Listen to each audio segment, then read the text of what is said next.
YouTube. I've sent the link over and I will look on Twitch. Hello, everybody again. Feel like we were just here yesterday. Right, okay. Even on YouTube, lad, you look so dark. Right, let's get Mr. Garnett in. He's very eager, which is good.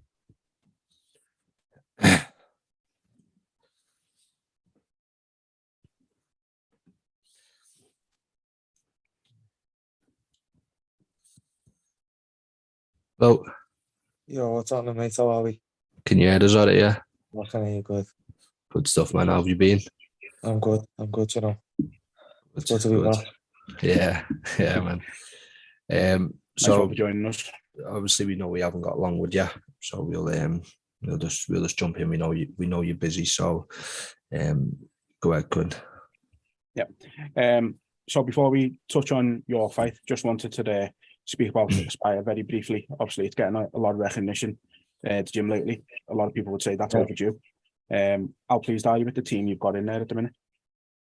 Do you know what, mate? It's interesting because if I go back like 5 years ago, you know, the lads like Mohamed Mokhiev, Liam McCracken, Marlon Jones, they were just little scrawny 17-year-olds.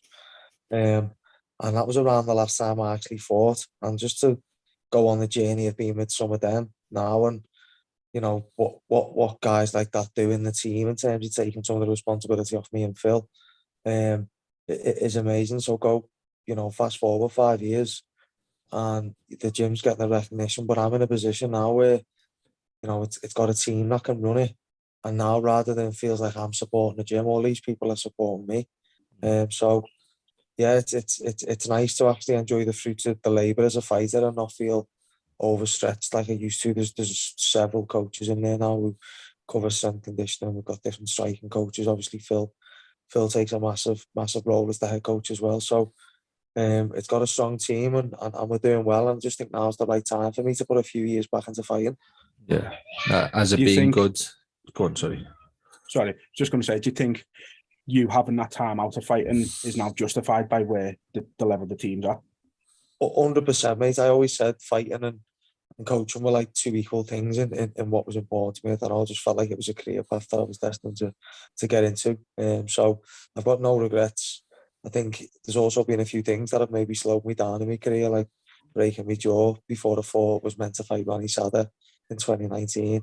I felt like I was about to go on a good run there. We brought Johnny Eduardo over from Nova União. We had him based at the gym.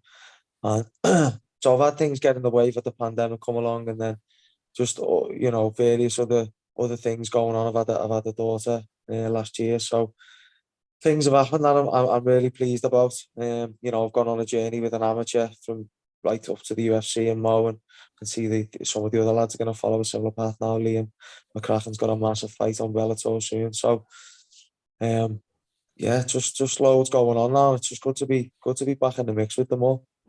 Yeah, it's good stuff. Like, just quickly take us back to the first UFC London. There was reports that you were offering to step in to fight Nathaniel Wood when he lost his opponent. Was any of that true? No, it was 100% legit. I went and spoke to Nathaniel straight away. Said, "Look, I'm here. I'm about 70 kilos waking up." You know, he said, "I'm game."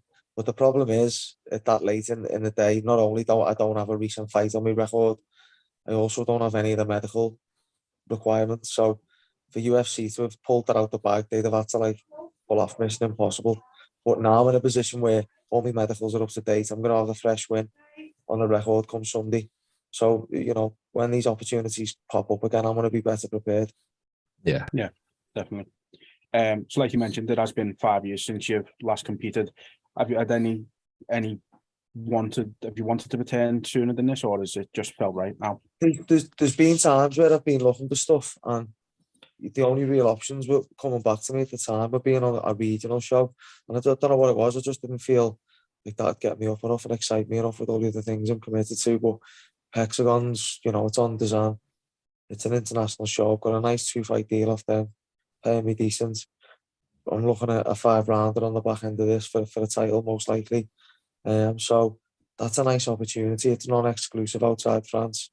So they've given me a lovely little opportunity to come back into the sport and, you know, do it in the sort of stage I want to, and fighting in an arena, just like I have, you know, for the last 7-8 fights that I had. So I'm excited. I've been improving while I've been away from competition. I'm still on the mat every day training with the lads. I'm still getting chances to travel abroad with the guys and learning from different coaches. And, you know, I've had 9 weeks to prepare.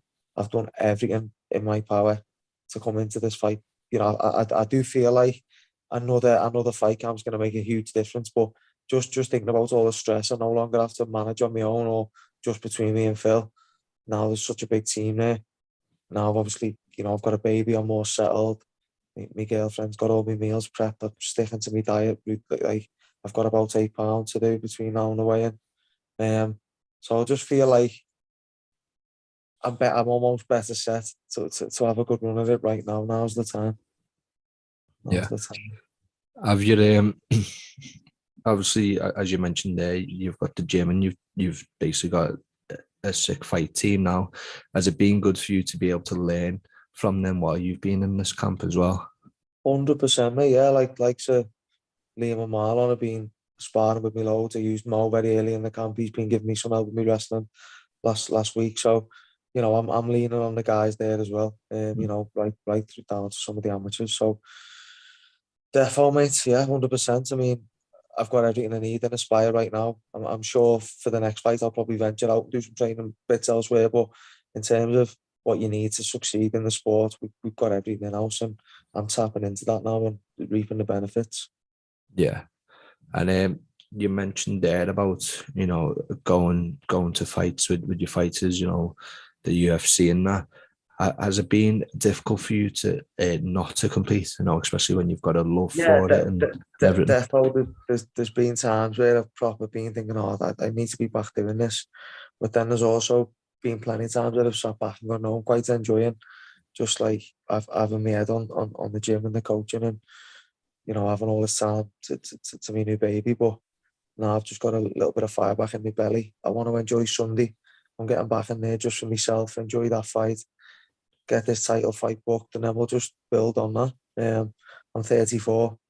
I've only got a few years left, really, maybe up to 40 if I really push it, but I've got a few years left. I want to cram 10 fights in, 15 fights in, and just see where they are, see where they end up.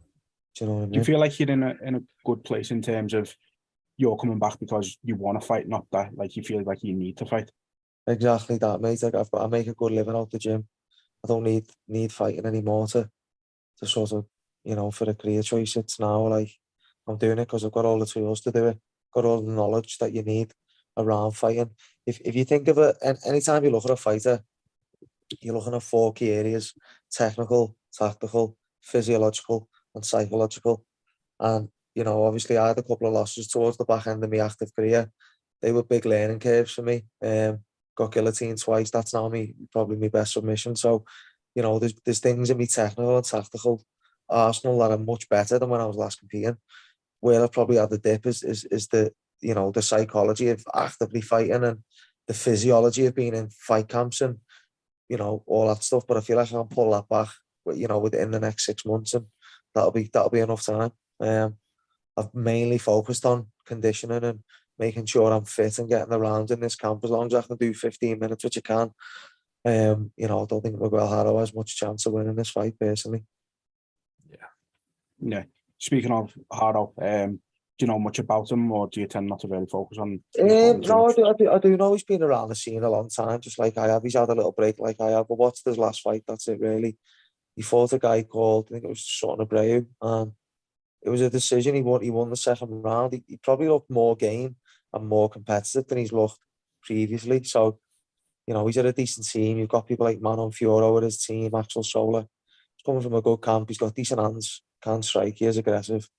But I just think I'll have him everywhere. I'll be sharper on the feet. If I want to take it down, I will. If I do take it down, it's probably, you know, it's not going to last more than a round on the ground, in my opinion. But we'll see. I'm not going to underestimate him. I'm not going to overestimate my capabilities because I've been out the cage for a while. So I need to just get in there and almost treat it like my debut a little bit and just make sure I enjoy it as well, and make sure that you know, that's one of the reasons I'm doing it, is coming back because I want to fight. It's what's brought me into this sport in the first place, the desire to have a fight with someone else, and it's given me a whole career that I love. So it's time to just go back to my roots. You mentioned there that like you've what was it? It's literally just went. Basically, did you need like the right opponent? You said like you didn't have to come back. You know, you can live well with the gym and that. Did the opponent need to excite you, or was it just did you just want to get back? To be honest, mate, Miguel Harrow's not the opponent I was after. I originally agreed to fight Elias Budagam or something his name is. He's 18 or 19 and 7. And I agreed to that fight at featherweight. And he said it was for the title, and I was like, oh, great. And then I realised, oh, is it a 5-rounder? So I said, is it a 5-rounder? He said, yeah. I said, I'm not. I've got 8 weeks to prepare, been out the cage for 5 years. I'm not going to jump straight in on a 5-rounder. So I said, let's just keep the same opponent, but let's do it for 3 rounds. And we'll go for the title if I beat this guy. And they said, no, we'll tell you what, why don't we fight Miguel Harrow first? And then that fight's, you know, providing you beat Miguel, that fight's there for you, and that'll be a title fight. So, you know, and I know I've got a much tougher test on the back end of this. Again, I'm not overlooking Miguel Harrow. He could easily give me a tough night Sunday. He's dangerous in various positions, but I just think I'm too savvy, too intelligent, I'm ready for this. I'm well prepared. I think I'm going to be hungry. I'm going to have that hunger that a young fighter has on the night. So, yeah. I'm always looking for tough fights. So, you know, I was expecting tougher than Miguel Harrow, but I'm not complaining. After 5 years out, that I've got a fight that you could say, you know, he's got a 50-50 record. I'm a heavy favourite. Yeah. As you say, the fire's there in your belly, so you're just ready to get out there now. That's it, bro. Exactly. So as we mentioned, it has been 5 years since you last fought. So what can fans expect to see come fight night when you step in there? Do you know what? If you look at my fights, I've always been aggressive. You know, certainly later on in my career, I was using all assets of my game, striking, takedowns, submissions. So you expect to see a bit of everything. I'm going to be throwing some nice stuff on the feet. I've got some stuff I've been working on that could finish the fight on the feet. I'm definitely going to take him down at some point. You know, might be an old school Dean Garnett heel hook. Might see the power of the new guillotine. I'll be looking for the finish pretty much soon as the bell goes. I mean, I'm not going to rush my work. Don't get me wrong. I'm gonna take my time, but you know, the objective's going to be have him tap or be TKO KO before the second round's over. Yeah, that's the plan. And you mentioned you got to do a 2-fight deal. Do you have a expected date when you next in, or obviously? Yeah. With having to win this fight, it being dependent on I've got to win this fight first, and I'll sit down with Hexagon while I'm over in France and try and get I'm happy to have a week off and then hopefully a 12-week camp straight back in to a bit of a heavier weight, featherweight. I can eat more food, concentrate on gaining mass rather than losing weight. So I really want to just build on this camp, get straight back into camp and push on and try and be active, maybe get 4 fights this year. Nice. Yeah, good stuff. Yeah, perfect. Well, that was everything. You're a busy man, so we'll let you crack on. But again, thanks so much for joining us, and we can't wait to see you fight on Sunday. Boys, appreciate you getting me on, lad. Nice one. Our pleasure, mate. Thank you. All right. See you soon. Yeah. See you soon. Take it easy, mate. There we go. Short and sweet with Dean Garnett ahead of his fight on Sunday, not Saturday, Keaton. Yeah, Sunday. But yeah, no, it'll be good to see him back in the cage. It's, I think when he probably stopped fighting 5 years ago, nobody expected him to not fight for 5 years. Yeah. So yeah, it's going to be good to see him back. He's a great coach. Aspire doing absolute bits at the minute. So, let's see what Head Honcho's got, and no doubt he's going to pull the win out. So you get a break from us tomorrow, I think. You have to get a break from us tomorrow, don't you? Yeah. I believe you do, yeah. I think we're back on Friday with Jordan Rutherford. Yeah. So yeah, you only get 1 day off from us. But Enjoy. yeah, enjoy it.